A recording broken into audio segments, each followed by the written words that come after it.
नमस्कार, मैं दुर्गेंद्र चौहान। सुलगता बंगाल, जलता बंगाल और सुलगते सवाल।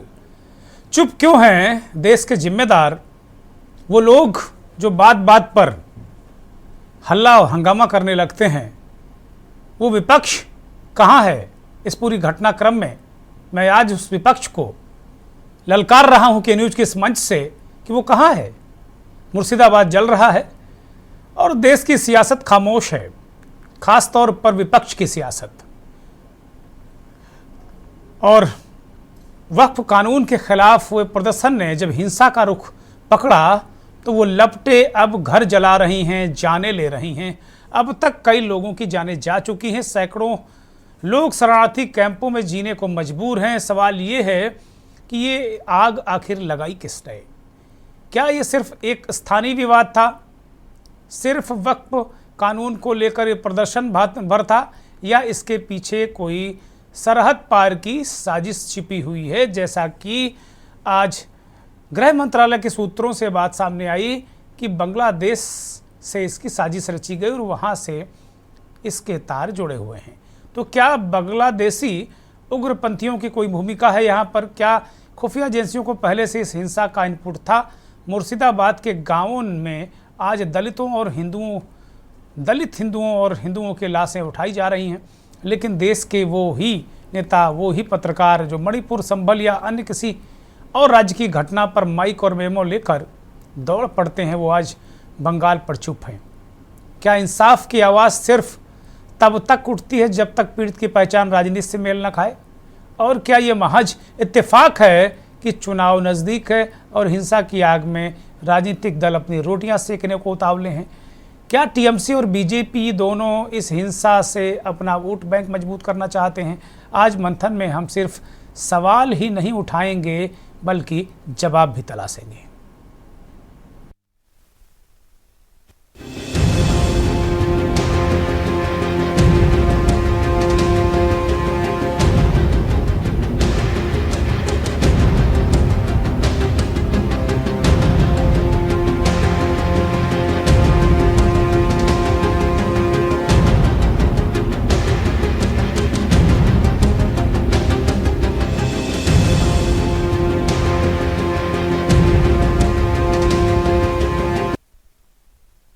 उत्तर प्रदेश के मुख्यमंत्री योगी आदित्यनाथ ने हरदोई में एक कार्यक्रम में कहा कि जो मुर्शिदाबाद के दंगाई हैं वो लाठी की भाषा नहीं जानते, लाठी से काम नहीं चलने वाला। तो आप समझ सकते होंगे योगी जी का क्या इशारा है कि भाई लाठी से काम नहीं चलेगा, तो फिर आगे देखिए। और उन्होंने कहा कि लातों के भूत बातों से नहीं मानते, ये कहा। और फिर उन्होंने कहा कि लाठी से आप काम नहीं चलने वाला। तो क्या दंगाइयों को उनकी भाषा में निपटने की ज़रूरत है? ऐसा योगी जी ने संकेत दिया। तमाम तरीके के बयानात हैं, लेकिन ममता बनर्जी चुप हैं। ये बड़ा अपने आप में सवाल है। अगर पूर्व में देखें तो 2013 में उत्तर प्रदेश के मुजफ्फरनगर में बड़ा दंगा हुआ। पुलिस इस दंगे को रोकने में नाकाम रही। 50,000 लोगों को पलायन करना पड़ा। अधिकतर संख्या मुसलमानों की थी। कई दशक बाद राज्य में दंगा रोकने के लिए सेना बुलानी पड़ी। तत्कालीन मुख्यमंत्री अखिलेश यादव खामोश बनकर मिट्ठू बने रहे। अंत में क्या हुआ?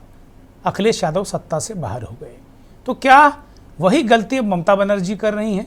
खामोश रहकर दोनों तरफ से मिट्ठू बन रही हैं।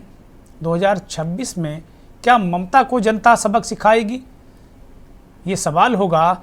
लेकिन शासक का काम राजधर्म निभाना है। कभी गुजरात दंगों के बाद इस देश के बहुत जाने पहचाने बड़े अजीज नेता अटल बिहारी वाजपेयी पूर्व प्रधानमंत्री ने कहा था कि नरेंद्र मोदी ने अपना राजधर्म नहीं निभाया। उसी राजधर्म की हम बात कर रहे हैं। राजधर्म निभाना चाहिए और सभी को, और सही को सही और गलत को गलत कहना चाहिए। ये बात गुजरात के दंगों के बाद अटल बिहारी वाजपेयी ने कही कि वहां राजधर्म का पालन नहीं हुआ, और वहां लेकिन नरेंद्र मोदी मिट्ठू नहीं बने रहे।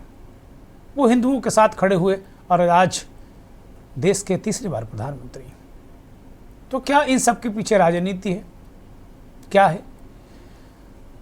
या फिर नेता को, मुख्यमंत्री को, प्रधानमंत्री को गलत, सही को सही कहना चाहिए? बिल्कुल कांटा लेकर तराजू में तौल कर काम करना चाहिए। दोनों तरफ से मिट्टू बनने वाले किसी के नहीं होते।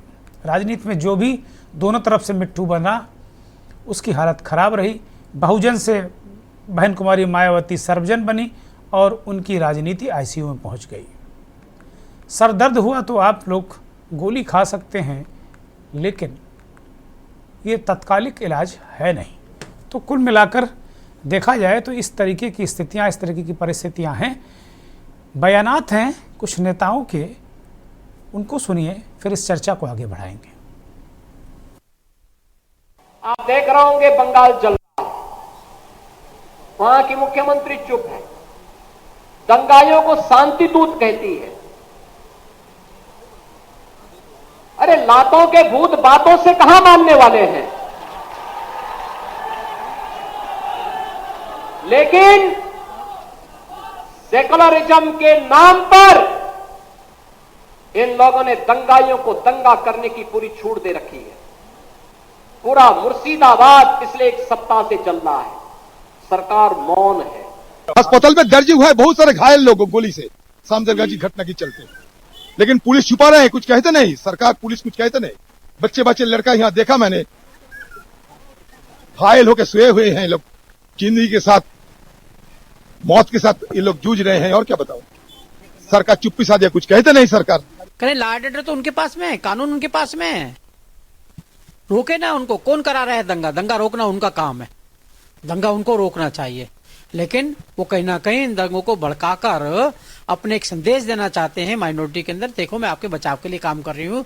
लेकिन माइनॉरिटी समझ चुकी है ये उनकी हत्याओं पे राज करती है। ये कहेंगे सांप्रदायिक जो दंगे भड़काने वाली पार्टी है, ये वही सब चीजें कर रही है। ये देश के अंदर अमन चैन को तबाह करने वाली पार्टी है जो रूलिंग पार्टी बैठी है। एक आप जड़ तक जाएंगे तो आपको यही लोग मिलेंगे, ये मेरा कहने का मतलब है।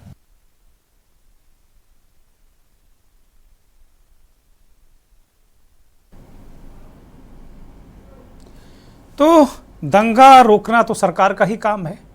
अगर राज्य सरकार के बस का नहीं तो फिर केंद्र सरकार से मदद मांगता है। ममता बनर्जी की चुप्पी और मिट्ठू बनने के 2-3 उदाहरण हमने दिए, और मिट्ठू ना बनने के भी उदाहरण दिए। नरेंद्र मोदी का उदाहरण, भारतीय जनता पार्टी के राष्ट्रीय महासचिव दुष्यंत गौतम कहते हैं कि भाई दंगा कौन रोकेगा? ममता बनर्जी, उनको रोकना चाहिए। केशोरीलाल शर्मा सांसद हैं अमेठी से, वो कहते हैं कि ये सब राजनीतिक लाभ के लिए भारतीय जनता पार्टी कर रही है। दुष्यंत गौतम कहते हैं कि भाई माइनॉरिटी के वोटों के लिए ये ममता बनर्जी कर रही हैं। नेता जो कह रहे हैं उसमें कहीं ना कहीं सच्चाई तो है। राजनीति तो दोनों तरफ से है। बंगाल में चुनाव है, पिछली बार बीजेपी रह गई थी, तो कहीं ना कहीं बीजेपी की भी कोशिश है और ममता बनर्जी चाहती हैं कि लगातार वो सत्ता में रहें। एक आंकड़ा है, बंगाल में 33% मुसलमान है, ऐसा कहा जाता है। और जहाँ ये दंगा हुआ वहाँ मुश्किल से 40% हिंदू होगा, 60% मुसलमान है।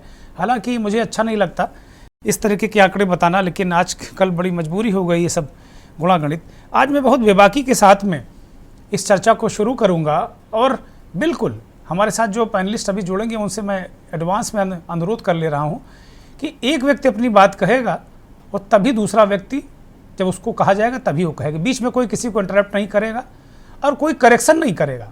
करेक्शन का कोई किसी को नहीं अधिकार कि भाई साहब आप गलत बोल रहे हैं, हम सही कर दें इसको। नो, आप जब आपकी बारी आए तो आप इसको करिएगा। हमारे साथ प्रोफेसर वंदना पांडे संघ विचारक के तौर पर दिल्ली से जुड़े हैं। प्रोफेसर पांडे, आपका बहुत स्वागत, बहुत धन्यवाद। अवधेश चौधरी वरिष्ठ पत्रकार हैं, कोलकाता से हमारे साथ जुड़े हैं, आपका भी बहुत स्वागत। हयात उमर साहब उत्तर प्रदेश के वरिष्ठ पत्रकार हैं, विश्लेषक हैं, देश के जाने माने पत्रकार हैं, आपका भी बहुत स्वागत, बहुत धन्यवाद। शैलज सिंह कांग्रेस के नेता हैं, हमारे साथ जुड़े हुए हैं, आपका भी बहुत स्वागत। खेमचंद शर्मा भारतीय जनता पार्टी के मीडिया पैनलिस्ट हैं, दिल्ली बीजेपी के नेता हैं, वो भी जुड़ गए हैं, बहुत स्वागत सभी का, बहुत धन्यवाद, बहुत आभार। शुरुआत मैं खेमचंद शर्मा से ही करूंगा। खेमचंद शर्मा जी, लगातार कई दिनों से हिंसा हो रही है और जाहिर सी बात है, जैसा लोग कह रहे हैं कि वहाँ की स्थितियाँ बिल्कुल अच्छी नहीं हैं, और जाहिर सी बात है दंगा रोकना, इस तरह की स्थितियों से निपटना राज्य सरकार का काम है। और राज्य सरकार अगर नहीं संभल पा रही तो केंद्र से मदद मांगे। कई मौक़ों पर हमने एक उदाहरण दिया कि मुजफ्फरनगर दंगे हुए थे 2013 में, सेना बुलानी पड़ी थी। इसी तरीके से बहुत सारे दंगे उत्तर प्रदेश में उससे पहले 2003 में हुए, तो उससे पहले 1991, 92, 93 में दंगे हुए। मैंने कई बार देखा कि सेना को बुलाया गया, कंट्रोल करने के, चीज़ें कंट्रोल हुई, लेकिन तब इतनी पॉलिटिक्स, इतनी बयानबाजी नहीं थी दंगों वंगों को लेकर, आप देखें। लेकिन आजकल बड़ी बेपर्दगी हो गई है। दंगे को भी दंगा हम लोग लिखने से बचते थे, सांप्रदायिक हिंसा लिखते थे ताकि कहीं ना कहीं एक्सेलरेशन ना हो। खैर, अब समाज अपडेट हो रहा है तो जाहिर सी बात बहुत सारी चीज़ें अच्छी बुरी सब अपडेट होती हैं। लेकिन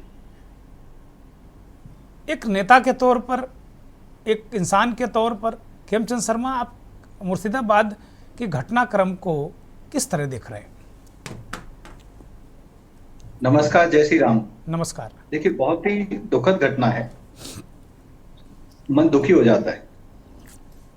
3-3, 4-4 लोगों का एक ही परिवार में हत्या कर देना, घर में घुस के घर को जला देना, बहन बेटियों के साथ अत्याचार करना, और एक विशेष समुदाय जो देश में तो मेजोरिटी में है, इस एरिया में भिन्न भिन्न कारणों से माइनॉरिटी में आ गया है, उनको पूरी तरीके से आतंकित कर देना तो बहुत ही गंभीर विषय है। अब आपने कहा कि पहले भी दंगे होते थे, उनको कंट्रोल किया जाता था, राजनीति नहीं होती थी।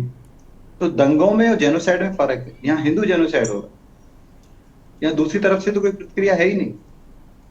वो तो अपने आप को डिफेंड भी नहीं कर पा रहे हैं, क्योंकि जो पूरा का पूरा सिस्टम आज दंगाइयों के साथ है। दंगाइयों को इंकरेज किया जा रहा है, दंगाइयों को फ्यूल दिया जा रहा है, दंगाइयों को सपोर्ट किया जा रहा है, और उनको सह, उनको ये भी पता है कि आज जो सिस्टम है, अगर आप कुछ भी कर लो तो वो उनके साथ खड़ा है।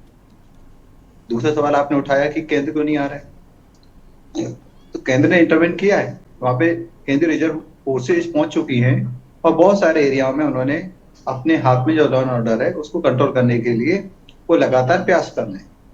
दंगाइयों की इतनी हिम्मत हो गई है कि वो जो रिजर्व पुलिस है या केंद्रीय आप कह सकते हैं पुलिस है, या उनपे भी वो पत्थरबाजी कर रहे हैं, उनपे भी अटैक कर रहे हैं, उनपे भी वो गोलियां चला रहे हैं। तो स्थिति बहुत ही भयानक है। जो हम लोग लगातार भारतीय जनता पार्टी के कार्यकर्ता नेता कह रहे थे कि वहां इतने बांग्लादेशी आ चुके हैं जो नॉन लोकल्स हैं, उनकी वजह से वहां पूरा डेमोग्राफी चेंज हो गई, पूरा वहां पे भाव ही चेंज हो गया। और उसकी वजह से जो दीदी ने लगातार अपीजमेंट की पॉलिटिक्स की, और अपीजमेंट की पॉलिटिक्स की वजह से वहां पे कुछ लोग एक तरीके से पैरेलल एडमिनिस्ट्रेशन चला रहे थे, और पैरेलल एडमिनिस्ट्रेशन चलाते चलाते इतने मजबूत हो गए फाइनेंशियली, गुंडागर्दी में, हथियारों में, कि वो आज अपने आप को राजा महाराजा समझने लगे, आज वहां पे वो जागीरदार समझने लगे। तो ऐसे लोगों को हल्का करना बहुत जरूरी है, और मेरे को पूरी उम्मीद है कि जब होम मिनिस्ट्री ने इसमें इंटरवेन किया है, होम मिनिस्ट्री ने वहां पे केंद्रीय रिजर्व फोर्सेज को भेजा है, केंद्रीय रिजर्व फोर्सेज अपनी पूरी ताकत से और अपनी पूरी सतर्कता से वहां पे काम कर रही हैं। ऐसे दंगाइयों को पकड़ा जाएगा, सजा मिलेगी, और दीदी भी इस अपीजमेंट की पॉलिटिक्स से बाहर आएंगे, और देश हित में और राज्य हित में और बंगाल के हित में और बंगालियों के हित में वो सोचेंगी, और जो अपराधी तत्व पश्चिम बंगाल में सक्रिय हैं उन पे कंट्रोल करेंगे। अगर उनको कोई गुस्सा है तो सरकार के खिलाफ है तो विरोध प्रदर्शन करें। विरोध प्रदर्शन का मतलब ये नहीं है कि आप हिंदुओं को आतंकित करें, हिंदुओं को मारें, हिंदुओं के घर में घुसें। ये तो जेनोसाइड है। ये तो प्रूव करता है कि जो हम लोग वक्फ बोर्ड में कह रहे थे कि कमियां हैं, वक्फ बोर्ड के माध्यम से आप दूसरे धर्म के लोगों पे कब्जा करने की कोशिश कर रहे हैं, प्रताड़ित करने की कोशिश कर रहे हैं, ये सारी चीजें प्रूव होती हैं। जी ठीक है, खेमचंद शर्मा जी ने बहुत महत्वपूर्ण बातें रखी हैं, और मुझे लगता है कि जो इस तरह की हिंसा है, घटना है, हम बहुत दूर बैठकर बहुत सारी बातें कर सकते हैं, लेकिन जो लोग डरे हैं, सहमे हैं, आतंकित हैं, उनके मन मस्तिष्क को हम अगर पढ़ें तो हमारी खुद रूह कांप जाएगी। किन स्थितियों में शरणार्थी कैंपों में लोग रह रहे हैं। और दुख की बात यह है कि एक साथ तमाम घटनाओं पर हम सब बोलते हैं, लेकिन अपनी अपनी सुविधा के अनुसार बोलने लगते हैं। अगर बंगाल में होगा तो हम अपनी सुविधा से भी नहीं बोलेंगे, हमें सुविधा होगी तो हम संभल पर बोलेंगे, मणिपुर पर हम बोलेंगे, बंगाल पर नहीं बोलेंगे। बहुत सारे सवाल हैं। हालांकि दोनों अलग अलग तरीके की चीज़ें हैं, अलग अलग व्यवस्थाएं हैं, अलग अलग तरीके की घटनाएं हैं, लेकिन हमको इस तरह की चीज़ों को, बहुत पढ़ा लिखा समाज है, और खेमचंद शर्मा ने कहा कि डेमोग्राफी चेंज हो गई और अपीजमेंट की जो पॉलिटिक्स है। अवधेश जी के पास मैं रुक करूंगा। अवधेश जी, क्या बंगाल में अपीजमेंट की पॉलिटिक्स की वजह से इस तरह की घटनाएं बढ़ रही हैं? जय श्री राम। सर, आप सभी को नमस्कार जी। तो यहाँ का जो पॉलिटिक्स है ना, बहुत ही, कहा जाए तो बहुत दयनीय स्थिति है राजनीति का। जी। यहाँ राजनीति नहीं होते, अपना सरकार बनाने के लिए लोग कुछ भी हद तक जा सकते हैं। मैं आपको उदाहरण देता हूँ कि पिछले 3 महीना से सरकार हो या प्रशासन विभाग के लोग हैं, वो लोग एक ही बात बोलते हैं कि रामनवमी के दौरान ये यहाँ पर दंगा फसाद हो सकते हैं, बाहर से लोग ऑलरेडी पहुंच चुके हैं। जी। जब बाहरी लोग ऑलरेडी पहुंच चुके हैं तो आप चिन्हित करके उनके खिलाफ कार्रवाई क्यों नहीं किया गया, दंगा क्यों भड़कने दिया गया? जब सिर्फ बाहरी लोगों का मतलब जानते क्या होता है सर? यहाँ पर बांग्लादेशी बाहरी लोगों का मतलब बिहार यूपी।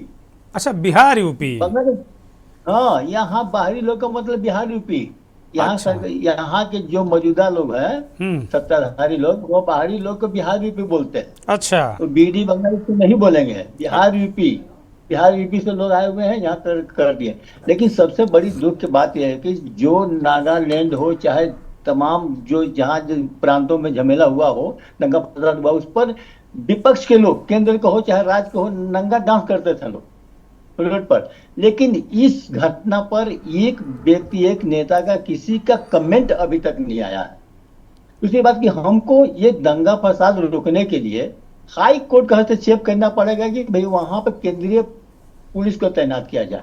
प्रशासन एक सब मतलब फेलवर है, एकदम जीरो है। और तीसरी बात सर, सबसे बड़ी बात है कि केंद्र सरकार को भी जानकारी, जैसे विपक्ष के नेता आज उन्होंने प्रेस कॉन्फ्रेंस में कहा कि हमारे पास लिस्ट है कि बांग्लादेश के लोग पहले से आए हुए हैं, ये है हुए। तो जब बांग्लादेश के लोग यहाँ पर ऑलरेडी आए तो केंद्र सरकार चुप क्यों है सर? हाँ, और सीमा सुरक्षा तो केंद्र सरकार का काम है ना। सीमा सुरक्षा बल तो उन्हीं का है ना, वो ममता बनर्जी का तो नहीं है। तो इसका मतलब है कि आप राजनीति कर रहे हैं। राजनीति सर, एक बात बता दूं, जहां 33% वोट का सवाल है ना सर, वहां तो राजनीति होगा ही होगा। 33% वो तो फिक्स डिपॉजिट है, एक रेकरिंग डिपॉजिट होता है ना बैंक में, तो डिपॉजिट है, खाली 10 का इधर सरकार बन गई, लेकिन उससे समस्या का निदान नहीं होगा। समस्या का निदान तभी होगा कि इनको केंद्र सरकार को पूरी तरह से हस्तक्षेप करना पड़ेगा इसमें। और सबसे बड़ी बात है कि सर, आपको मैं एक अंदर की बात बता रहा हूं कि घर से निकाल के लोग हत्या कर दिए हैं। रात में 11 बजे रात में, 10 बजे रात में नदी पार करके लोग झारखंड भागे हैं, मालदह में शरण लिए हुए हैं। और लोग कहते हैं कि हम लोग जो बोलते थे कि दूसरे देशों से आकर शरणार्थी रहे हुए हैं, लेकिन अपने देश में रहने वाले लोग, अपने लोग ही शरणार्थी बने हुए हैं। आज देखिए सर, संविधान का कॉपी लेके घूमने वाले, दलित का दुहाई देने वाले लोग, दलित पर अत्याचार हो रहा है उसके ऊपर लोग खूब टिप्पणी करते थे। लेकिन आज मुर्शिदाबाद में जो हो रहा है, वो क्या ब्राह्मण है? वो छतरी है? नहीं ना, वो दलित ही है सर। नहीं, मैं अवधेश जी इस पे जाता नहीं हूं। एक इंसान है, मानव है, मानवता है, वो दलित है, किस कुल में पैदा हुआ, इससे क्या लेना देना। महत्वपूर्ण यह है कि जान जा रही हो, जान दलित की भी उतनी महत्वपूर्ण है, अपर कास्ट की भी उतनी महत्वपूर्ण है। तो पहले तो ये बहुत ही खतरनाक मामला है कि जिस तरीके से आपने वहां की स्थितियां बताई हैं सर, ये इंसानियत सबसे बड़ी चीज है। लेकिन जो दलित को रोने वाले आज खामोश है। मैं ये बात कर रहा हूँ। ठीक है, मैं लौटूंगा अवधेश जी, मैं दूसरे चक्कर में आप साथ लौटूंगा। शैलेश सिंह कांग्रेस के नेता हमारे साथ आ गए हैं। शैलेश सिंह, बात ही अवधेश जी ठीक कह रहे हैं कि भाई संविधान की किताब लेकर राहुल गांधी घूम रहे हैं कि भाई दलित खतरे में है, संविधान खतरे में है, सामाजिक न्याय की लड़ाई लड़ रहे हैं। ये तो मानवता की लड़ाई है सीधे सीधे। कहीं किसी के घर में अचानक कोई भीड़ आए, उन्मादी जला दे, मार दे, कूट दे। कितने लोग वहाँ पर शरणार्थी कैंपों में हैं। क्या हो गया? कांग्रेस के लोगों के क्या मुंह सिल गए? विपक्ष के लोगों को क्या टेप लगा दिया गया मुंह में? शैलेश सिंह, नमस्कार। नमस्कार। ऐसा है कि जो घटनाएं हुई मुर्शिदाबाद में, उसकी जितनी निंदा की जाए उतना कम है। इस तरह की घटना देश में नहीं होनी चाहिए था, परंतु ममता बनर्जी की सरकार ने तुरंत कार्रवाई करते हुए वो सारे लोग जो विस्थापित हुए थे उनको पुनः उनके गांव में फिर से वापस लेके आई। क्या जाकर के जब कश्मीरी पंडित को विस्थापित किया गया था उस समय भाजपा जो केंद्र में शासन चल रहा था, बीपी सिंह की सरकार, और जगमोहन वहां पर भाजपा के जगमोहन वहां राज्यपाल थे और राष्ट्रपति शासन था लगा हुआ कश्मीर में। क्या जगमोहन और भाजपा कार्रवाई करते हुए उन कश्मीर पंडितों को तुरंत वापस लेके आई? इस घटना की जितना भी निंदा Sharma ji please, Sharma ji please, Sharma ji no, Sharma ji no, Sharma ji no, ये गलत बात मैं बिल्कुल बर्दाश्त नहीं करूंगा। अब बोलने दीजिए पहले ना, फिर मैं दूंगा आपको समय। ये कोई तरीका नहीं कि आप बोलने लगते हैं। आप खामोशी से बैठिए, सुनिए, और उसके बाद जब आपकी बारी आए तो करिएगा। डिबेट को डिरेल मत करिएगा, मुझे कतई बिल्कुल पसंद नहीं। मैंने चर्चा शुरू करने से पहले कह दिया था, आपको मैंने पूरा मौका दिया निर्बाध रूप से। अब मैं दूसरे को भी सुन लीजिए, उसके बाद फिर आपका जब मौका आएगा आप कहिएगा। नोट कर लीजिए क्या इनके पॉइंट हैं, बोलिए। किसी भी संप्रदाय के लोग अगर इस तरह की घटना करते हैं उसकी निंदा की जानी चाहिए, चाहे वो किसी भी धर्म का हो। हिंदू करे तो भी जाकर के उसकी निंदा होनी चाहिए, मुस्लिम करे तो भी उसकी निंदा होनी चाहिए। शैलेश सिंह भाई ये बताओ, मुख्यमंत्री ने क्या मुंह सिल लिया, टेप सिल लिया? देश के हर मुद्दे पर वो टांग अड़ाती हैं। संभल में कुछ होगा वो टांग अड़ाएंगी, दूसरे राज्यों में कुछ होगा वो टांग अड़ाएंगी। अपने यहाँ नहीं, वो कीप मम, चुपचाप शांति से सुन रही, क्योंकि 33% वोट का सवाल है। क्या यही पॉलिटिक्स है, यही राजनीति है? इसी की शपथ लेते हैं मुख्यमंत्री। मंत्री ने त्वरित कार्रवाई किया है, उसी का परिणाम है कि लोग घरों में वापस आ गए हैं।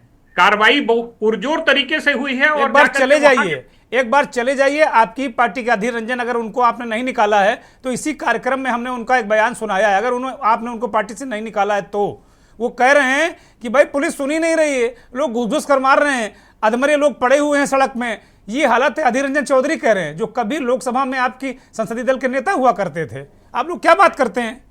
अधीर रंजन चौधरी जी जो 2 दिन पहले की घटना की बात कर रहे हैं, आज जाकर के ये स्थिति है वहां की। हमने वहां के लोगों से भी बात करी है, तो फिर बहुत सारे गांवों में लौट गए हैं, बहुत सारे लौट रहे हैं। ये आज शाम की परिस्थिति है और उस पे ममता बनर्जी की सरकार कार्रवाई कर रही है, बंगाल की पुलिस भी कार्रवाई कर रही है, और जितने लोगों ने उत्पात मचाया है उनकी गिरफ्तारियां भी हो रही है। और कल परसों तक आपको न्यूज मिलेगा कि गिरफ्तारियां हो रही हैं लोगों के। ऐसे नहीं है आज गृह मंत्रालय कह रहा है, शैलेश सिंह, आज गृह मंत्रालय कह रहा है कि भाई बांग्लादेश से साजिश हो रही, वहां से लोग आ रहे हैं। ये तो गृह मंत्रालय का फेल्योर है कि अगर बांग्लादेश से साजिश हो रही है तो गृह मंत्रालय कर क्या रहा है? अमित शाह जी कर क्या रहे हैं? अमित शाह जी क्या हाथ पे हाथ धर के बैठे हुए हैं और पड़ोसी देश जाकर के हमारे ऊपर हमला कर रहा है, साजिश कर रहा है, तो हमारा आईबी क्या कर रहा है? मैं पूछूंगा भारतीय जनता पार्टी के नेता जी पूछूंगा। मैं संघ विचारक हमारे साथ प्रोफेसर वंदना पांडे हैं, उनकी तरफ मैं रुख करूंगा। पहले एक चक्र सभी मेहमानों को शामिल कर लूं चर्चा में। प्रोफेसर वंदना पांडे, मैं आपके पास आ रहा हूं। मूल वजह क्या है? एक बिल्कुल निर्छिर विवेकी तरीके से आप कहिएगा, बिना किसी का पक्ष लिए। चूंकि संघ एक स्वतंत्र संगठन है और आप उसके विचारों को कैटर करती हैं, तो बिना किसी राजनीतिक लाभ हानि को सोचे हुए वहां का बंगाल का विषय क्या है, मुर्शिदाबाद की घटना के पीछे वास्तविक वजह क्या है? वंदना पांडे, अनम्यूट करिए। हाँ दुर्गेश जी, मेरी आवाज पहुंच रही है आप तक? हाँ, दर्शक सुन रहे हैं आपको, बोलिए। आपके प्रश्न का मैं एक वाक्य में सीधी सी बात कहना चाहूंगी, जिसके आपने राष्ट्रीय स्वयंसेवक संघ की बात कही और कही कि बिल्कुल तटस्थ होकर अपनी बात कहें। आपको भी पता है, सबको पता है, राष्ट्रीय स्वयंसेवक संघ के लिए राष्ट्र सर्वोपरि है। तो जो ये घटना आप कह रहे हैं, इसमें तो साफ साफ सी बात है कि उस जगह पर सिर्फ अपने स्वार्थ सिद्धि के लिए राज्य सरकार की जो कमियां हैं, क्योंकि राज्य सरकार की मुखिया वहां बैठी हुई है, उनको इसका निराकरण करना ही होगा। जब वो रामनवमी पर प्रतिबंध लगाने लगती हैं, जब उनको श्री राम जय श्री राम बोलने से परहेज हो जाता है, जब वो दुर्गा पूजा के लिए अलग नियम और अन्य चीजों के लिए अलग नियम निर्धारित करती हैं, तो यह बात स्पष्ट नहीं है कि वह किस लिए हो रहा है। हम सभी लोगों को, आप एक सामान्य से नागरिक से जाकर पूछिए, राजनीति से परे बंगाल में क्या हो रहा है। हर किसी को पता है कि बंगाल में सिर्फ वोट की राजनीति हो रही है, और वोट की राजनीति के लिए वहां ममता बनर्जी जी अपने ही अस्तित्व को नकार रही हैं। वो अपने ही अस्तित्व की नकार रही हैं। आप ये देखिए ना, अभी मुर्शिदाबाद उसके पहले संदेश खाली, कितनी अनगिनत श्रृंखलाएं हैं, किस किस को बताया जाए। और जो बात लोग कह रहे हैं कि गृह मंत्रालय को देखना चाहिए, बांग्लादेश से घुसपैठिए आ रहे हैं, उनको कौन सुविधा दे रहा है? बांग्लादेश से घुसपैठिए आ रहे हैं, केंद्र सरकार की निश्चित रूप से जिम्मेदारी है कि उस पर सख्त से सख्त कदम उठाए, लेकिन उनको फैसिलिटेट कौन कर रहा है वहां पर? उनके आधार कार्ड कैसे बन जा रहे हैं? उनको कैसे वहां बसाया जा रहा है? वो कैसे चुनौतियां देते हुए दिख रहे हैं? और उन्होंने कैसे की पूरी ज्योग्राफी और जियो सिचुएशन को चेंज कर दिया है। ये क्या इतना आसान है? और मैं एक बात और बता दूं, आम जनता, आम व्यक्ति कैसे अपने को सुरक्षित करे? या तो हिंसा के बजाय वो हिंसा करे, उसमें भी वो सुरक्षित नहीं है, या फिर उसके पास सरकार को मजबूत करे या परिवर्तित करे जिससे वो जो चाहता है वैसी व्यवस्था बने। तो जहां पर जिन पर अत्याचार किया जा रहा है, जहां 50% हिंदू है, बंगाल में उनको वहां वोट ही नहीं डालने दिया जा रहा है। कितनी निहत्थी, कितनी बेबस, कितनी लाचार है वहां पर वह कम्युनिटी जो देश में बहुसंख्यक के नाम से जानी जाती है। और वहां पर बाहर, अरे वहां तो इसका नोआखली, जब देश आजाद हुआ, इतिहास गवाह है नोआखली की घटना से। संदेश खाली छोड़िए पीछे की बात, संदेश खाली से रक्त रंजित हुआ। अभी आप देख रहे हैं लोगों के घरों में घुस के महिलाओं के साथ, बच्चों के साथ, निरीह बच्चों के साथ पानी में जहर मिला दिया जा रहा है और कहते हैं लोग कि इसको सांप्रदायिक नाम दिया जा रहा है। क्या बंगाल भारत का अविभाज्य अंग नहीं है? जैसे कि अभी हमारे पत्रकार महोदय कह रहे थे कि वहां पर यह कह दिया जाता है कि बिहारी और उत्तर प्रदेश के मैं तो उससे आगे की बात कहती हूँ। वहां पर बैठे हुए लोग कुछ ये कहते हैं कि अरे तुम हिंदुस्तानी, हम बंगाली, ये कह के दरकिनार किया जाता है। और इस बात से ममता बनर्जी भाग नहीं सकती है कि ये उनकी असफलता है। केंद्र सरकार, गृह सरकार के कहने से बात नहीं बनेगी। आप उस राज्य की मुखिया बन के बैठी हुई हैं। ठीक है, आपको ये राष्ट्र और बंगाल की जनता, ठीक है। प्रोफेसर वंदना पांडे, मैं आपको रोक रहा हूं। प्रोफेसर वंदना पांडे, मैं आपको रोक रहा हूं, मुझे एक ब्रेक पर जाना है। निश्चित तौर पर किसी भी सरकार की जिम्मेदारी है, ममता बनर्जी अपनी जिम्मेदारी से भाग नहीं सकती हैं। मीठा मीठा गप, कड़वा कड़वा थूर नहीं चलेगा। ब्रेक।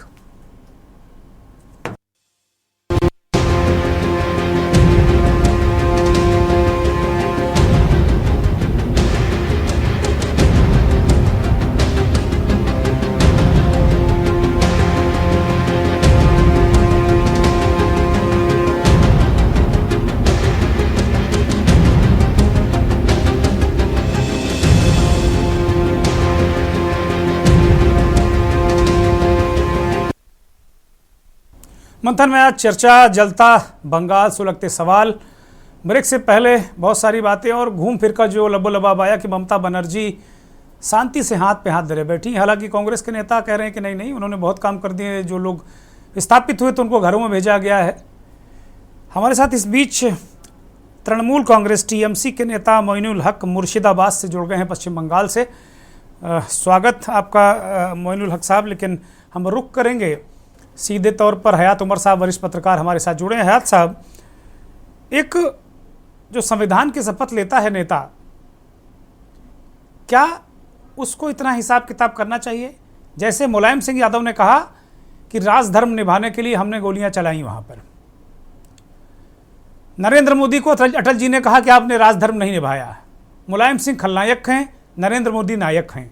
क्या इसी कसमकस के बीच ममता बनर्जी हैं कि कहीं नायक और कहीं खलनायक? यही कसमकस है क्या? और क्या ये उचित है? हयात उमर साहब, आपने अपने सवाल में ही जवाब दे दिया कि खलनायक कौन है, राजधर्म निभाने वाला, और नायक कौन है, राजधर्म का पालन ना करने। क्या इसके बाद भी भारतीय राजनीति की दशा और दिशा को लेकर कुछ कहना जरूरी रह जाता है? वो साफ है जो आपने अपने डिबेट में शुरुआती उद्बोधन में कहा कि सबके अपने अपने राजनीतिक नफा नुकसान है। किसी भी राष्ट्र को, क्या हम कहते हैं कि अगुवाई करना के लिए, कि हमारे लिए कहिए कि जो हमारे गार्जियन होते हैं राष्ट्र के, वो प्रधानमंत्री होते हैं।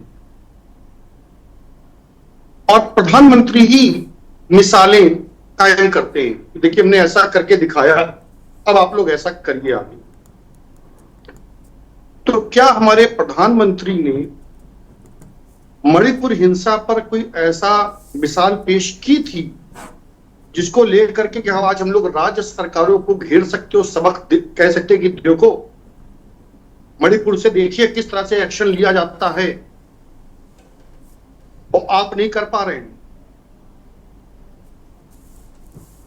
1 साल तक मुख्यमंत्री को हटाने की, वहां राष्ट्रपति शासन लगाने की मांग पूरे से होती रही, यहां तक कि भागवत जी को भी कहना पड़ा, खुद भागवत जी को भी उस पर टिप्पणी करनी पड़ी। लेकिन सरकार ने मुख्यमंत्री नहीं बदलना था, ना बदला, राष्ट्रपति शासन नहीं लगाना था, नहीं लगाया, और हिंसा को रोकने के लिए कोई पहल नहीं करी। 1 साल मणिपुर जला है, 1 साल, 1-2 दिन की बात नहीं है। तो ममता बनर्जी को आज किस मुंह से, किस उससे कहा जाए? ममता, तृणमूल का जवाब तो तृणमूल के प्रवक्ता देंगे, उस पर मेरा वो नहीं है। हालांकि मुझे पता है कि अब तक 150 गिरफ्तारियां हो चुकी हैं और लगभग 100 से ऊपर मुकदमे दर्ज हुए हैं। है साहब, इसमें क्या उनको हम डिफेंड करें? क्या उनको हम डिफेंड कर सकते हैं? ये पर्याप्त है डिफेंड करने के लिए? है साहब? नहीं, बात यह है कि नहीं, जो ममता बनर्जी को करना है या वो कर रही है, करना है तो एक अलग चीज है, करना है तो हम भी कह सकते हैं, आप भी कह सकते हैं ये करना चाहिए उनको, लेकिन जो कर रही है उसका जवाब तो तृणमूल कांग्रेस के प्रवक्ता देंगे। लेकिन हमारा अपना, मेरा मानना यह है कि हिंसा, किसी भी प्रकार की हिंसा, चाहे वो शाब्दिक हो, चाहे वो मौखिक हो, चाहे वो हथियार बंद हो के हो, तो जब हम अपने देश में निजी सेनाओं को, निजी गिरोहों को पीठ थपथपाएंगे तो आप कैसे उम्मीद कर सकते हैं कि हिंसा पे लगाम दें? जाहिर सी बात है कि तृणमूल के अपने निजी नुकसान फायदे हैं उस राज्य में, वो हिंसा को रोकने में उतनी रुचि क्यों दिखाएंगे जिसमें उनका राजनीतिक नुकसान हो रहा हो? नहीं, जैसे योगी जी ने आज कहा है साहब, योगी जी ने कहा कि भाई ये लातों के भूत बातों से नहीं मानेंगे और ये डंडे से नहीं मानेंगे। तो योगी का दंगा रोकने का सफल मॉडल है यूपी में, दंगा रोकने का सफल मॉडल है यूपी का। तो क्या योगी जी ये बात अपने समान रूप से लागू करते हैं? सवाल ये है कि अगर 1 लाख मुसलमानों की भीड़ अगर तलवार और बल्लम का फरसे लेकर के कहीं जमा होती, हिंसा करती या नहीं करती अलग बात है। तो योगी जी या पुलिस का वही रवैया होता जो आगरा में था। ठीक है, कहना बहुत आसान होता है क्योंकि दूसरे प्रदेश का मामला है, वहां का मुख्यमंत्री ऐसा नहीं कर रहा, वहां का मुख्यमंत्री ऐसा नहीं कर रहा। केंद्र सरकार क्या कर रही है? अगर बांग्लादेश से घुसपैठिए आ रहे हैं और हमारे देश में आकर के हिंसा फैला रहे हैं, तो यह राज्य सरकार की नाकामी है या केंद्र सरकार की? बीएसएफ सीधे तौर पे किससे नियंत्रित है? सीमाओं की सुरक्षा की जिम्मेदारी राज्य की होती है या केंद्र की होती है? तो अगर आप आरोप लगा रहे हैं कि बांग्लादेश से लोग आकर के हिंसा फैला रहे हैं, तो ये तो आप अपने आप में अपनी नाकामी खुद जाहिर कर रहे हैं। और अगर बंगाल और बिहार के लोग, बिहार और झारखंड के लोग जाकर के उत्तर प्रदेश कह रहे हैं, उत्तर प्रदेश टीएमसी के लोग वहां कहते हैं, यूपी और बिहार के लोग आते हैं हिंसा फैलाने, यूपी बिहार के लोग जाके कर रहे, जो कि जैसा कि तृणमूल कांग्रेस का कहना है। उनका इशारा किधर है वो आप भी समझ रहे हैं, हम भी समझ रहे हैं कि उनका इशारा ये है कि भाजपा के लोग बाहर से आकर के यहां पे हिंसा फैला रहे। तो राज्य सरकार क्या कर रही है? उसकी इंटेलिजेंस कहां है? क्यों नहीं उसने बाहर के लोगों को जो यूपी से, बिहार से, झारखंड से जा रहे हैं वो हिंसा फैला रहे हैं, तो राज्य सरकार ने क्या किया? क्या ममता बनर्जी से वोट लेने के लिए है? अगर देखिए, मैं भाट बाउटरी नहीं करना चाहता हूं कि 1 साल मणिपुर जलता रहा तो 1 साल बंगाल जलता रहे। एक दिन भी नहीं जलना चाहिए, एक आदमी नहीं विस्थापित होना चाहिए, एक आदमी की हिंसा में मौत नहीं होनी चाहिए। लेकिन ये लोग वही ये तब हम कह पाएंगे जब हम कहीं मिसाल इस तरह की पेश करके दिखाएं कि देखिए हमने इस तरह की मिसाल की, हमने मणिपुर में ऐसे हिंसा रोकी। ठीक है। तो हमारे पास बात ये कि हर आदमी की अपनी सुविधा है, हर आदमी को देखने ठीक का है। अपना चश्मा है, ठीक और हर है। आदमी की राजनीति है। ठीक है, समय लौटूंगा। हमारे साथ तृणमूल कांग्रेस के नेता मोइनुल हक लगातार जुड़े हुए हैं। मोइनुल हक साहब, चारों तरफ उंगलियां आप ही की तरफ उठ रही हैं, आपके पार्टी की तरफ उठ रही हैं, आपके नेता की तरफ उठ रही हैं। हयात साहब ने केंद्र सरकार को भेज रहे हैं कि भाई बांग्लादेश से जो लोग आ रहे हैं तो बॉर्डर सिक्योरिटी फोर्स को रोकना चाहिए, और अंदर आ गए तो आप उन्हें फैसिलिटेट मत करिए। और अगर आपके लोग वहाँ ये कहते हैं कि रामनवमी पर जो हंगामा बवाल हिंसा होती है वो उत्तर प्रदेश और बिहार के लोग करते हैं, तो फिर आप क्या कर रहे हैं? आप वहाँ पर मछलियाँ तल रहे हैं बैठ के, आप क्या कर रहे हैं? आप सबसे बड़ा सवाल है। और आपकी मुख्यमंत्री का चुप रहना, वो तो पता नहीं कहाँ कहाँ के मसलों पर जाके कूद पड़ती हैं, बोलती हैं वो। इस पर क्यों नहीं जबान खुल रही ममता बनर्जी की? मोइनुल हक। मैं यही कहना चाहूंगा, हमारे जो मुख्यमंत्री ममता बनर्जी के बारे में जो एक प्रोपेगेंडा फैला रहा है, ये आरएसएस बीजेपी वाला ये सब कर रहा है। अच्छा। हमारे ममता बनर्जी, जिसको हम लोग राजधर्म बोलते हैं, वो राजधर्म पालन करते हैं। वो हिंदू कम्युनिटी का जहाँ दुर्गा पूजा होता है, काली पूजा होता है, जो भी होता है वो वहाँ भी जाते हैं। फिर मुस्लिम का जहाँ कुछ होता है उधर भी जाते हैं।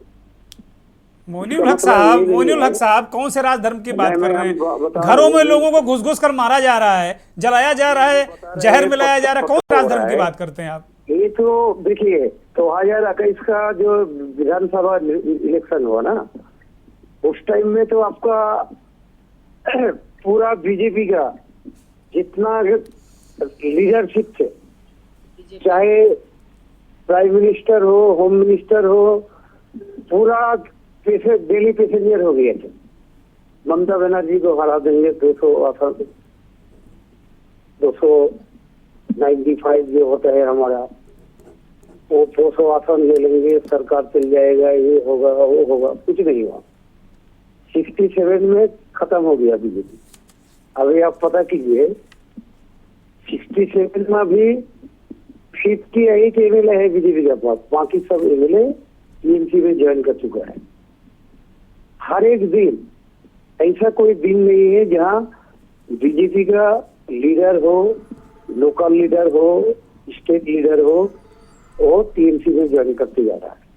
तो ये पॉलिटिक्स कर रहे हैं आप लोग, बीजेपी से टीएमसी, कांग्रेस से टीएमसी। लग रहा है जो आप लोग फिर 2026 में जो इलेक्शन है ना, इसको टारगेट करके ये सब हो रहा है। अब मान लीजिए वक़्फ़ बिल बातिल करने का जो इशू बनाया, मुस्लिम संगठन ही बनाया। क्या ममता बनर्जी बोला जब तुम जाके हिंसा ये करो, फैलाओ? मोइनुल हक साहब, खुदा का खौफ करो, थोड़ा बहुत खुदा का खौफ करो, डरो ऊपर वाले से। लोगों की ये हालत है वहां पर। गजब बातें करते हैं आप। बड़े मैच्योर नेता हैं, 25-30 सालों तक कांग्रेस में रहे हैं। मैं बहुत समझदार व्यक्ति आपको मानता हूँ। 30 साल विधायक ही थे, 96 से 2021 तक वो विधायक थे। मुझे मालूम है आपके बारे में। हम जानते हैं जो यहाँ हिंसा कौन फैला रहा है। ये बीजेपी आरएसएस वाला। अभी मान लीजिए धुलियान संसद में जो घटना हुआ पिछला 11 तारीख, एक जुलूस हुआ, ठीक है, वो संगठन की तरफ से देखिए हर एक जगह कुछ समाज का कुछ ये होता है, अच्छा खराब दो होता है ना, तो उसमें मान लो कोई जाके हिंदू एरिया में कुछ ये बनाया, टारगेट किया, तो मकान को टारगेट किया, कोई दुकान को टारगेट किया और कुछ किया। क्या पुलिस चुपचाप बैठा हुआ है क्या? ऑलरेडी 300 अरेस्ट हो चुका है सिर्फ शामसरगंज धुलियान में। टोटली मुस्लिम संप्रदाय से, कम्युनिटी से 300 ऑलरेडी अरेस्ट हो चुके हैं। जो हिंदू परिवार में जो मर्डर हो गया वो एरिया का आदमी जानता है।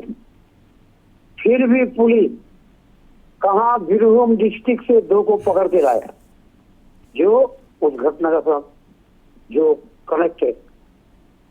मोइनुल हक साहब तो ये बताइए, मोइनुल हक साहब मेरे सवाल को लीजिए, आप ये बताइए कि ये जो प्रदर्शन था इसको तो बहुत शांतिपूर्वक होना चाहिए था। ठीक है, आप वक्फ कानून से सहमत नहीं है, प्रदर्शन करिए, धरना दीजिए, गांधीवादी तरीके से उसको करिए। आप लोग तो गांधी के फॉलोअर कहते हैं खुद को, और कहाँ ये है हिंसा आप लोग कहाँ करने लगे भाई? वहां के लोग हिंसा क्यों करने लगे? इसकी क्या वजह है मोइनुल हक साहब? हाँ जी बोलिए। मैं कह रहा हूं हिंसा क्यों करने लगे लोग, मारकाट क्यों करने लगे वहां? हिंदू क्या ये बिल हिंसा तो आध घंटा के अंदर में सब कुछ हो गया। एक पुलिस टीएच में इतना फोर्स होता है क्या? मैक्सिमम 200 250 इससे ज्यादा नहीं होता है। तो यहाँ घटना हो रहा है, उधर घटना हो रहा है, तो पुलिस जब आउट ऑफ कंट्रोल हो गया सेंट्रल फोर्स बुलाया गया, फिर सेंट्रल फोर्स आने के बाद आप लोग ये बीजेपी का आरोप है, आप कुछ टीवी चैनल में दिखा रहा है, गलत दिखा रहा है, पुराना खबर को हाईलाइट कर रहा है ज्यादा। क्या गलत है इसमें? हाँ क्या गलत है? आप करेक्ट कर दीजिए, आप करेक्ट कर दीजिए, आप करेक्ट कर दीजिए, क्या गलत है? गलत ये है जो कुछ मीडिया वाला चैनल वाला ये जो एक गलत आतंक फैला रहा है, हिंदू कम्युनिटी को आतंकित कर दिया गया। तुम्हारा परिवार भाग गया, मालदा चला गया, कोई झारखंड चला गया, कोई और नहीं, मैं ऐसा काम कोई नहीं करता ना, मैं किसी को आतंकित नहीं करता हूं, ये मेरा काम नहीं है। मुझे उस बीमारी, उस मर्ज को तलाशना है जिसकी वजह से इस तरह की स्थितियां हुई। और एक जिम्मेदार नागरिक हैं आप, पूर्व विधायक हैं आप, एक अच्छे नेता हैं, ये हिंसा कैसे हुई भाई? क्यों हो गई हिंसा? बोल सकता हूँ। या ममता बनर्जी का तुष्टिकरण की नीति, जैसे भारतीय जनता पार्टी कहती है कि हमें मुसलमानों का वोट चाहिए, कुछ भी हो, कुछ भी करेंगे हम। देखिएगा कल ही नेताजी इंदौर में टोटल मुस्लिम कम्युनिटी को बुलाया गया है। कल सीएम एक बैठक और मैसेज यही होगा, जो कोई भी चाहे पॉलिटिकल पार्टी हो, कोई भी धार्मिक संगठन भी हो, उसका वो जुलूस करे, वो कुछ भी प्रदर्शन करे, उससे कोई मतलब नहीं है, लेकिन हिंसा नहीं करना है। यही कल मैसेज देंगे। ठीक है, मैं रोक रहा हूं, आपको रोक रहा हूं, मोइनुल हक आपको रोक रहा हूं। खेमचंद शर्मा के पास जाऊंगा। खेमचंद शर्मा, ये तो मानने को तैयार ही नहीं है, ये तो कह रहे हैं कि भाई बहुत आप लोग पॉलिटिक्स कर रहे हैं, आप वहाँ आपके कार्यकर्ता बचे नहीं, सब टीएमसी में चले गए हैं, आपको 26 का चुनाव लड़ना है तो आप लोग वहाँ दंगे करा रहे हैं, झूठी अफवाह फैला रहे हैं, उसमें मीडिया भी शामिल है। खेमचंद शर्मा, देखिए देश का कोई भी व्यक्ति नहीं मानेगा कि आरएसएस या भारतीय जनता पार्टी वहां जाके हिंदुओं को मरवाएगी, या भारतीय जनता पार्टी और आरएसएस के कार्यकर्ता टोपी पहन के हथियार लेके और घरों में हिंदुओं के घुस के बहन बेटियों के साथ अत्याचार कर रहे हैं। क्या आप ये कहना चाहते हैं जो भीड़ थी वो आरएसएस और बीजेपी के कार्यकर्ताओं की थी? तो ये मान लो कि भारतीय जनता पार्टी और बीजेपी के इतने कार्यकर्ता वहां पे हो गए कि अब वहां टीएमसी का कार्यकर्ता ही नहीं बचा। वो अपनी हिंदू आइडेंटिटी को छोड़ के मुस्लिम आइडेंटिटी के साथ वहां पे डिफरेंट तरीके की गेम कर रहे हैं। इसका मतलब कि वक्त प्रॉपर्टी या वक्त बिल के खिलाफ वहां कोई रोष ही नहीं है, वहां विरोध प्रदर्शन ही नहीं हो रहे हैं, वो सब भारतीय जनता पार्टी के कार्यकर्ता जमीन पे उतरे हुए हैं। आप कहना क्या चाहते हैं? आपको एक साइड तो बोलना पड़ेगा, दोनों हाथ में लड्डू लेके तो आप आगे बढ़ नहीं सकते। कितने लोगों को बेवकूफ बनाओगे? ये साफ हो जाता है वहां पे गवर्नमेंट की शय पे, क्योंकि पूरे देश में कहीं भी इतने बड़े स्तर पे विरोध प्रदर्शन नहीं हो रहा है। अब आते हैं अभी वरिष्ठ पत्रकार अभी तो बहुत अच्छी बातें करते हैं, लेकिन उन्होंने पश्चिम बंगाल को किससे कंपेयर किया? मणिपुर से कंपेयर किया। मणिपुर में क्या हिंसा, या मणिपुर में जो समस्या आज की 50 साल पुरानी समस्या। आप कहते हैं कि कहीं का एग्जाम्पल, तो उत्तर प्रदेश का एग्जाम्पल है। उत्तर प्रदेश में दंगा करने की कोशिश की, दंगा करने का प्रयास किया, कंट्रोल किया, वहां पे लटके जो पे शक्ति के साथ वहां पे कंट्रोल किया। बताया अगर आप दंगा करोगे तो आपको भी अपनी नानी याद आ जाएगी। एडमिनिस्ट्रेशन अपना काम करेगा, जब एडमिनिस्ट्रेशन काम करेगा तो आपको ये पता चल जाएगा कि आपने कितनी बड़ी गलती की। पश्चिम बंगाल में प्रॉब्लम ये है कि वहां पे खुद ही लोगों को मरवाना है, ऑपिजमेंट के तहत वहां पे इस तरीके का पूरा माफिया तंत्र उन्होंने खड़ा कर दिया है, जो माफिया तंत्र अब टीएमसी के कंट्रोल में भी पूरी तरीके से नहीं। और बहुत सारे जो विद्वान हैं वो कहते हैं देखिए बॉर्डर तो केंद्र सरकार के पास यहाँ है, लोग कैसे आ रहे हैं, कितना बड़ा बॉर्डर है, कितनी विषम परिस्थितियां हैं, और सारे के सारे अभी नहीं आ गए। 11 साल पहले से करोड़ों की संख्या में बांग्लादेशी भारत में हैं।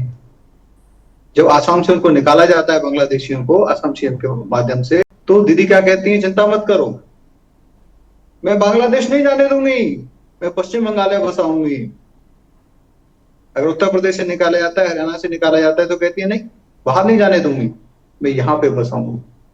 क्योंकि उनको पता है कि अगर हमें दोबारा सरकार बनानी है तो इन्हीं कट्टरपंथियों के माध्यम से, इन्हीं जो नॉन इंडियन हैं, इनके फेक डॉक्यूमेंट के माध्यम से उन्होंने वोटिंग कार्ड बनवाए हुए हैं, उनके माध्यम से वो जीत सकते हैं। ठीक है, मेरे को बहुत बुरा लगा जिस तरीके से मणिपुर के साथ तुलना की गई, बार बार मणिपुर के साथ तुलना की गई। 1 साल वहां मणिपुर जला, मणिपुर में तो बहुत पुरानी समस्या और उसको हमने कंट्रोल में भी किया है। या तो आप डिक्लेयर कर दो कि पश्चिम बंगाल में भी हालात वैसे ही हैं जैसे कश्मीर में थे, या कश्मीर में अभी भी हैं, या मणिपुर में हालात हैं। मैं मान लूंगा कि हाँ, कि वहां भी आप लोगों ने ऐसी स्थिति पैदा कर दी है जैसे कांग्रेस ने मणिपुर में की थी। फिर हम उस दृष्टि से बात करेंगे। ये तो जेनोसाइड है, वन साइड है, वहां हिंदू तो रिटेलिएट भी नहीं कर पा रहा है। ठीक है, ठीक है, हिंदू तो जवाब भी नहीं दे पा रहा है। मैं लौटूंगा, और अब वो हिंदुओं के खिलाफ नहीं, अब वहां पे जो केंद्रीय रिजर्व फोर्सेज वहां पे गए हैं उन पे भी अटैक कर रहे हैं। ठीक है, ठीक अरे है। गिरफ्तारी क्यों, गिरफ्तारी क्यों? उत्तर प्रदेश से एग्जाम्पल लेके मैं कहता हूं उत्तर प्रदेश से सीखो, जैसे को तैसा अगर वो गोली चला रहा है, गोली उस पे भी मारो। जब 10-20 जब दंगाई मरेंगे तो उनको भी अकल आएगी कि आप जिसको मार रहे हैं उनके परिवारों को भी दुख होता है। ठीक है, मैं जवाब लेता हूं। शैलेश सिंह वो कह रहे हैं कि उत्तर प्रदेश मॉडल क्यों नहीं लागू करते बंगाल में? शैलेश सिंह जल्दी से बहुत जल्दी से, चूंकि मेरे पास वक्त बहुत कम है। मुझे तो खेमचंद शर्मा जी के बात पे हंसी आती है कि जो उत्तर प्रदेश और मध्य प्रदेश का मॉडल की बात कर रहे हैं। आज आगरा में देखने को मिला कि लाखों लोग तलवार और हथियार लेके प्रदर्शन कर रहे हैं और उस मॉडल की बात कर रहे हैं। मतलब शर्मिंदा होने वाली बात ही नहीं थी कि खेमचंद शर्मा जी सुनिए, सुनने की क्षमता रखिए। कितने लोग प्रदर्शनकारी आ गए, ये शर्म की बात नहीं है। कैसी बात करते हैं आप, बेतुकी बात करते हैं। नहीं, सड़क छाप जैसा डिस्कशन मत कीजिए, ये गलत बात है। ये गलत बात है कि बीच में आप बोल रहे हैं। मध्य प्रदेश में क्या घटना हुई, विधायक जाकर के एक मंदिर में जाकर के पुजारी को पीट देता है और आप उसकी उदाहरण दे रहे हैं। ये तो शर्म आनी चाहिए ऐसी बातों को रख करके। मणिपुर जल रहा है, आप उसकी बातें नहीं करेंगे, आप बंगाल की बातें करेंगे। आप बात गलत कर रहे हैं, गलत बातों को, गलत तथ्यों को रख रहे हैं कि कांग्रेस ने मणिपुर में हमला किया। मणिपुर शांत था और मणिपुर शांत हो चुका था। आपने वहां दंगा भड़काया है, जान करके दंगा भड़काया है, मणिपुर को आसान किया है। चाइना वहां कब्जा कर रही है और चाइना के लोग आ रहे हैं, आप उस पर ध्यान ही नहीं दे रहे हैं। और आप बोल रहे हैं कि सरकार, केंद्र सरकार का पूरी तरह से फेल्योर रही है। आपको देखना होगा, एक आंख में सुन। ठीक है, अब दोनों को रोक रहा हूं, मैं दोनों को रोक रहा हूं, प्लीज इसके बाद मत बोलिएगा। मैं रोक रहा हूं दोनों को, मैं दोनों को रोक रहा हूं, शर्मा जी और शैलेश सिंह, दोनों को रोक रहा हूं। जगमोहन जी अब मत बोलिएगा, अब मत बोलिएगा, आपका टाइम खत्म हो गया, अब मत बोलिएगा। मैं प्रोफेसर वंदना पांडे के पास जाऊंगा। नो, कोई नहीं बोलेगा। प्रोफेसर वंदना पांडे, इसका हल क्या है? प्रोफेसर वंदना पांडे, ये उत्तेजक बातें करने से तो काम चलेगा नहीं। संविधान भी कोई चीज है, संविधान भी कोई चीज है। ठीक है, हम कहते हैं कि हाँ दंगाइयों ने पुलिस बलों पर गोलियां चलाई, आत्मरक्षार्थ गोली चली, उसमें मर गए, बात अलग है। लेकिन एलानिया हम किसी को गोली नहीं मार सकते। संविधान गोली मारने की इजाजत नहीं देता, हम कह के गोली नहीं मार देंगे। ठीक है, बहुत सारी परिस्थितियां होती हैं। तो इसका हल क्या है? कैसे कैसे कैसे स्थितियां सुधरें? जो दंगे कर रहे हैं, जो लोगों के जीवन से खेल रहे हैं, जहां जेनोसाइड हो रहा है, वहां पर हम बहुत ही कहते हैं कि इस तरह से जाके उनको दुलार प्यार से पुचका करके आत्मसमर्पण करवाने की स्थिति नहीं है दुर्गेश जी। पहली बात, वो जो आपके मुस्लिम नेता जो है बोल रहे थे, टीएमसी के थे संभवतः, कि आरएसएस और बीजेपी करा रही है। वो हैं, तो अभी आपके साथ लाइन पे हैं, वो जुड़े हुए हैं। बोलिए, सुन रहे हैं। आरएसएस के कार्यकर्ताओं, कितने कार्यकर्ताओं की वहां नृशंस हत्या हुई है। वो जो पाल थे और उनकी पत्नी ब्यूटी पाल थी, उनके बेटे को कितनी निर्दयता से मारा गया है। कितने आरएसएस कार्यकर्ताओं की वहां हत्या हुई है। पहली बात, आरएसएस कभी भी, जो कि कह रहे थे हमारे बीजेपी के नेता, बिल्कुल सहमत है कि आरएसएस तो इसी की लड़ाई लड़ता है, जिनको बचाने के लिए समर्पित है, उनके घरों में घुस के क्या उनको मारेगा, उनका जीवन लेगा? किस तरह की बेबुनियाद और बचकानी और बेहूदी बातें कर रहे हैं। दूसरी बात, ये जो एक पत्रकार महोदय मेरे ख्याल से हयात उमर भाई कह रहे थे कि मणिपुर पर प्रधानमंत्री ने कुछ नहीं किया, इसलिए हम किस मुंह से ममता बनर्जी को कहें? और योगी जी की बात अलग है, योगी जी अपने ढंग से कर रहे हैं तो हम ममता बनर्जी को नहीं कर सकते। वाह जी वाह, इस तरह से आप लोग अन्याय की बातें करेंगे। मणिपुर पर नहीं बोले इसलिए से हम ममता बनर्जी को नहीं बोल सकते। क्यों नहीं बोल सकते भाई? मणिपुर के जीवन है, उनका जीवन है, बंगाल के लोगों का जीवन, दोनों का जीवन है। और जो सामने जल रहा है अभी भी, चाहे वो मणिपुर हो या बंगाल, तो बंगाल में जो नृशंस हत्या हो रही है, इस पर आप लोग इसलिए नहीं बोलेंगे कि मणिपुर पर नहीं बोला गया। दूसरी चीज, योगी जी वहां ठीक कर दे रहे हैं तो योगी जी का अपना तरीका, वैसा ममता बनर्जी ना करे। ममता बनर्जी तो कभी देश का प्रधानमंत्री उनको मिठाई भेजता है तो कंकड़ पत्थर भेजने की बात करती है। उनका तो मानसिक दिवालियापन। तीसरी बात आप ये सुन लीजिए, ममता बनर्जी ये भूल जाए कि जिनको वो शह दे करके बिठा रही है अपने सर पर, एक दिन वही उनके लिए घाती साबित होंगे। ठीक है वंदना पांडे, ठीक है, मैं जवाब ले लेता हूं, अब मेरे पास ज्यादा वक्त नहीं है। वंदना पांडे प्लीज कीप मम। टीएमसी के नेता हमारे साथ जुड़े हुए हैं लगातार, मोइनुल हक, इनका जवाब दीजिए कि भाई वहां तो आरएसएस के लोग खुद ही पीड़ित हैं, उनकी हत्याएं हो रही हैं। वंदना पांडे प्लीज, वंदना पांडे, आप प्रोफेसर हैं, वंदना पांडे आप प्रोफेसर हैं, आप प्रोफेसर हैं, ठीक है। मोइनुल हक, हाँ, देखिए मैंने लेफ्ट जमाना देखा है, 34 ईयर्स लेफ्ट सरकार था आया। उस टाइम जो होता था पॉलिटिकल मत करिए प्लीज, वंदना पांडे इंटरप्ट मत करिए, मैंने आपको खुला मैदान दिया बोलने के लिए, बोलने दीजिए उनको। सुन लीजिए, पहले टीएमसी भी नहीं था, सीपीएम कांग्रेस से होता था, बाद में टीएमसी आया 98 में। तो हम जो बोल रहे हैं, उस टाइम में लेफ्ट जमाना में पॉलिटिकल मर्डर होता था। जब से ममता बनर्जी का सरकार आया, आप मैडम को बोलिए जो आप जस्टिफाई कीजिए, कम से कम इंडिविजुअल आप बताइए, आइडेंटिफाई कीजिए जो आपका कौन कहाँ आरएसएस का कौन किसको मर्डर किया, टीएमसी या बीजेपी का वर्कर, जो भी यहाँ हुआ पर्सनली एक पारिवारिक झगड़ा से हुआ, पॉलिटिकल मर्डर ममता बनर्जी आने के बाद खत्म हो गया, यहाँ खत्म है। यहाँ अच्छा से पता कीजिए। अच्छा, एक अंतिम जवाब दे दो मोइनुल हक साहब, मेरे एक सवाल का अंतिम जवाब दो। मेरे पास केवल 1 मिनट है, मैं बाकी लोगों के पास भी जाऊंगा। ये स्थिति कब तक, कितने दिनों में कंट्रोल कर लेगी आपकी सरकार? आप जिम्मेदार हैं, आप विधायक भी लंबे समय तक रहे, 93 से 2000 तक आप विधायक रहे, एक पके पकाए नेता हैं। कब तक ये स्थिति को कंट्रोल कर लेगी, ये जरा बताइए आप दर्शकों को हमारे। मोइनुल हक, बीजेपी का टीएमसी पार्टी ने मर्डर कर दिया, जो जान से मार दिया, इस तरह का घटना कहाँ कहाँ है? लिस्ट थोड़ा देखे बोलिए, एक लिस्ट मैं मोइनुल हक आपसे सवाल कर रहा हूँ। मोइनुल हक साहब, मैं आपसे सवाल कर रहा हूँ कि मुर्शिदाबाद में कब शांति होगी, कितने दिन आपको लगेगा, जरा ये बताइए हमारे दर्शकों को। मॉडल, जोगी मॉडल को बंगाल में खींच रहे हैं हम लोग, ये नहीं हो पाएगा, ये किसी भी कीमत पर नहीं हो पाएगा। आप जितना भी पैदल करो, हमारा यहाँ हिंदू मुस्लिम एक साथ ही हम लोग रहते हैं।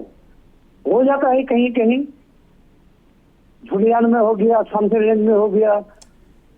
मोइनुल हक, आप मुझे अगर सुन पा रहे हो, आप मुर्शिदाबाद में ही हैं। मोइनुल हक साहब, मेरा एक सवाल ले लीजिए, ठीक है, आपकी बात आ गई।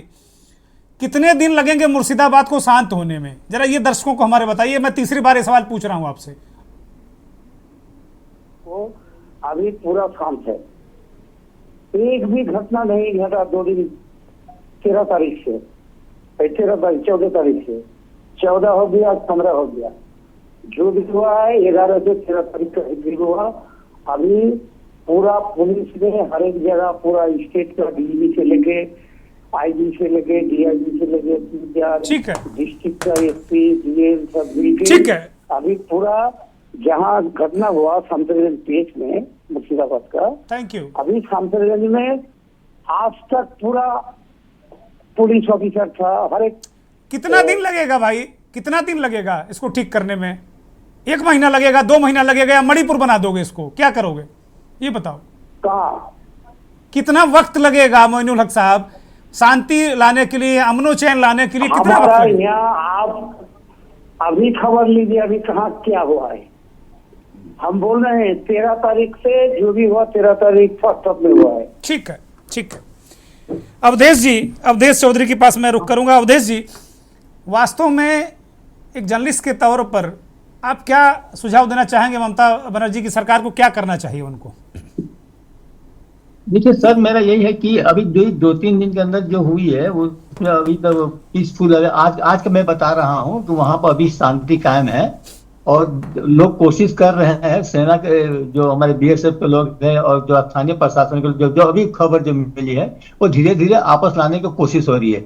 मैं एक बार बता दूं कि अगर पुलिस को 10 मिनट की छूट दे दिया जाए सर, सारे उपद्रवी एकदम हवा हो जाए। कल मैं घटना बता रहा हूँ, मोइनुल हक साहब है वहां पर उपस्थित है, भांगड़ में हुआ था झमेला, उनको जानकारी है। पुलिस को उपद्रवी कर रहे थे, 2 मिनट सर लगा, 2 मिनट लगा, सारे के सारे लोग ठंडा पड़ गए। पुलिस जब अपने पे उतर आएगी ना तो सारे उपद्रवी जो है ना 2 मिनट में ठंडा हो जाएंगे। और मैं उम्मीद करता हूं कि सर हफ्ता दिन के अंदर जो है। ठीक है, ठीक है, थैंक यू। हयात उमर, केवल 5 सेकंड में अंतिम टिप्पणी, चूंकि मेरे कार्यक्रम का वक्त पूरा हो चुका, बल्कि ओवर हो चुका 3 मिनट। 5 सेकंड केवल बस। हयात उमर, अंतिम टिप्पणी। शहर में तनाव है, पता करो क्या चुनाव है। सर, बंगाल में हर चुनाव के पहले सांप्रदायिक तनाव, सांप्रदायिक मुद्दे उठाना, सांप्रदायिक हिंसा, एक लंबा इतिहास है और सभी लोग जानते हैं कि इस तरह के सांप्रदायिक तनाव, सांप्रदायिक हिंसा से किसको फायदा पहुंचता है, किस दल को फायदा देता है। पिछले चुनाव में भी आपको याद होगा, सिंह भूमि का मुद्दा बहुत जोर शोर से उठाया गया था। चुनाव का रिजल्ट क्या रहा सबको पता है। लोकसभा चुनाव से पहले भी बहुत जोर शोर से मुद्दा उठाया गया था। चुनाव का रिजल्ट क्या रहा है सबको पता है। अभी मैं आपको सिर्फ जो यूपी की कानून व्यवस्था की बात हो रही थी, सिर्फ 1 हफ्ता पूरा नहीं, यानी कि बहुत जल्दी में, अब मेरे पास वक्त नहीं है, हाथ समाप्त कीजिए प्लीज जल्दी से। सुप्रीम कोर्ट की सिर्फ एक छोटी सी टिप्पणी थी। ये justice Sanjeev, chief justice of India doctor Sanjeev Khanna ने कहा यूपी में जो हो रहा है वो सरासर गलत है। डीजीपी और जांच अफसर को तलब करते हुए जवाब मांगा और सर ने कहा कि ऐसा मामला सामने पर पुलिस में जुर्माना लगेगा। सुप्रीम कोर्ट ने टिप्पणी करते हुए कहा यूपी में कानून का शासन धराशायी हो चुका है।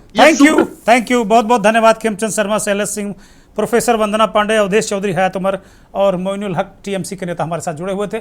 बहुत बहुत धन्यवाद उन दर्शकों का। लेकिन बहुत पीड़ादायक है, बहुत कष्टकारी है कि मुर्शिदाबाद में इतने लोगों की जानें गई, लोग दहशत में हैं। अपीजमेंट की पॉलिटिक्स कहते हैं, एक दूसरे पर आरोप लगाते हैं, लेकिन करते सभी हैं। बंद होनी चाहिए, इसे सख्ती के साथ बंद होनी चाहिए। हम सब इंसान हैं।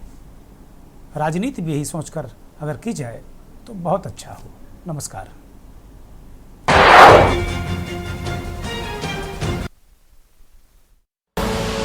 आप देख रहे हैं के न्यूज़, खबरों का सारथी।